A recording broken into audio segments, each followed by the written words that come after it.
كوزمين مدرب المنتخب الإماراتي تحدث في المؤتمر الصحفي عن نقطة وايد مهمة، ونتمنى كلنا أن ما نشاهد هذه النقطة في مباراة اليوم بين المنتخب الإماراتي والمنتخب القطري.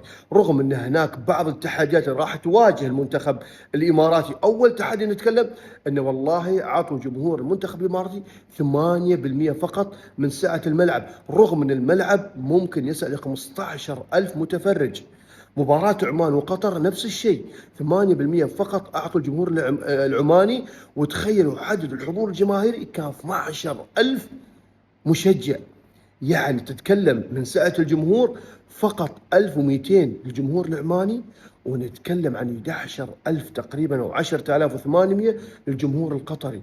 هذا شيء راح نشاهده اليوم بكل تأكيد في مباراة اليوم بين المنتخب الإماراتي والمنتخب القطري. والنقطة المهمة اللي تحدث فيها كوزمان يقول كل هذه التحديات ما تهمني، ولكن اللي يهمني أن تكون هناك النزاهة التحكيمية. وأعتقد كوزمان في هذه النقطة أصاب، لأن المنتخب ممكن يؤدي، ممكن يقدم كل شيء، والجمهور فعلا يصدح بأعلى صوت، ولكن إذا الحكم وأعطى ركلة جزاء أو طرد أو نرفز اللعيبة في أرضية الملعب، من الصعب جدا تدارك هذا الوضع.